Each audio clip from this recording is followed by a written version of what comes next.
Oi, meus amores do 7º ano do Colégio Curso Aplicação, tudo bem com vocês? Aqui professora Adriana Paiva, professora de artes, e hoje nós vamos falar do nosso tema 2 do livro 1, que são esculturas. O nosso livro ele começa falando de algumas esculturas e tem essa imagem aqui. Que material é esse que você está vendo? Será que essa escultura é uma escultura grande, monumental, ou uma escultura pequena? Será como esse artista conseguiu dobrar esse material? Hein? E essas outras esculturas? De que material elas foram feitas? Como esses artistas conseguiram transformar esses elementos encontrados na natureza em esculturas? Vamos ver?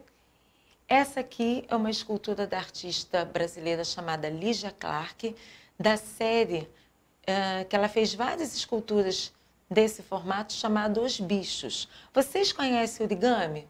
Que é aquela técnica da gente dobrar o papel? Então, ela fez esses origamis em placas de metal, né? Nessas placas mais pesadas. Então, como é que ela fez? Ela pegou lá o metal e dobrou? Não.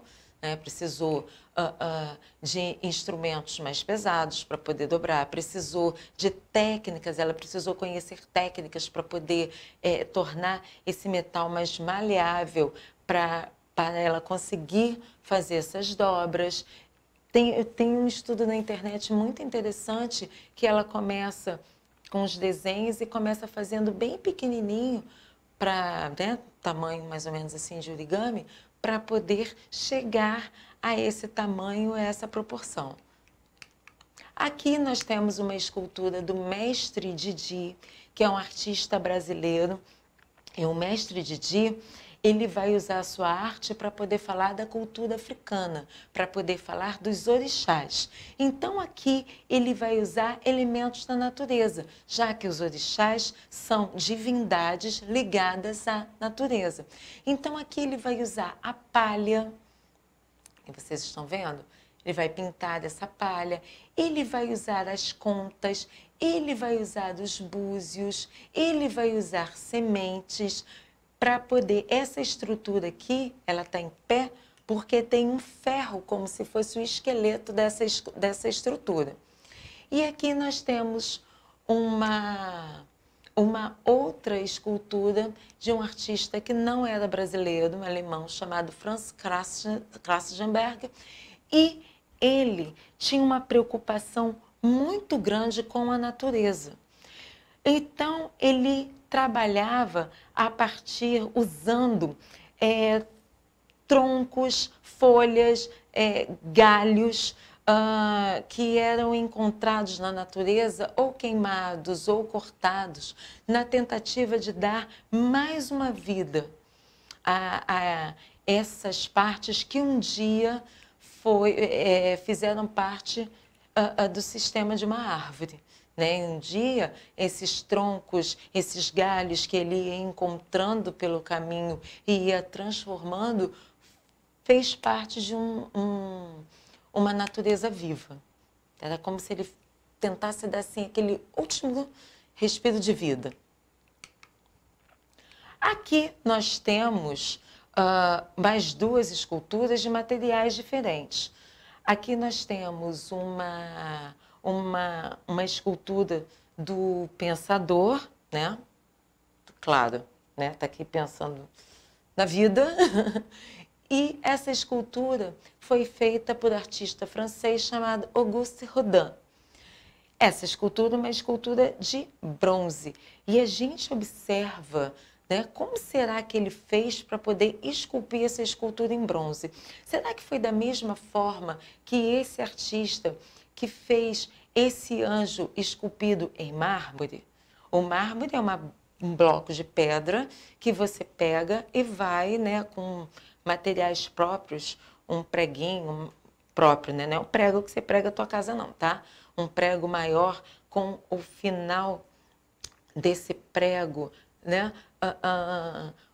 desenhado de forma a permitir com que fosse possível desenhar. Então, por exemplo, para fazer essa curva dos cabelos desse anjo, foi esse prego com essa terminação de um jeito. Para poder fazer essa aspereza aqui das asas do anjo, o desenho do finalzinho desse prego era diferente, certo? Então aqui esse artista foi esculpindo essa escultura aqui em mármore para poder dar a ideia de realidade para gente. E olha bem o desenho da asa desse anjo, a perfeição do rosto, das mãos, da roupa, parece que a roupa está dobrada mesmo, e foi diferente do Rodin.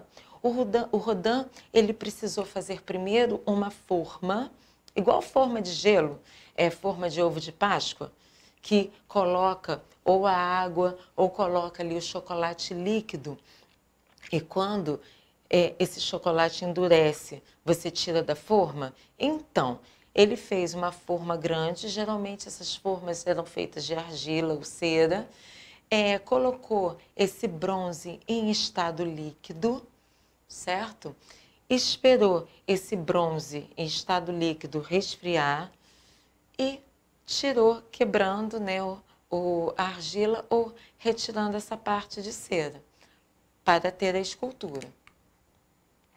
Mas duas esculturas bem diferentes, certo? Aqui você tem uma escultura africana feita em madeira, tá? Observem a sensibilidade do artista, a paciência dele em representar cada partezinha, desenhar na madeira cada partezinha dessa escultura. E aqui você tem uma escultura mais clássica, que a gente fala, né? Não é uma escultura de algo que você identifica como... Aqui você identificou uma figura humana, identificou um homem, identificou um anjo. Tá? Uma figura abstrata. Como trabalho, vocês vão pesquisar a vida e a obra dos seguintes escultores. O Franz Krassenberg, o mestre Didi e a Lygia Clark. Essa pesquisa vai ser feita no seu caderno de desenho. Não quero nada muito grande, eu não quero saber das fofocas da vida desses artistas, coisas básicas. Quem foram, quando o ano de nascimento e o ano de morte e a sua importância dentro da história das esculturas, tá certo? Qualquer dúvida pode perguntar no Clesep ou no chat do Teams, tá bom? Beijos!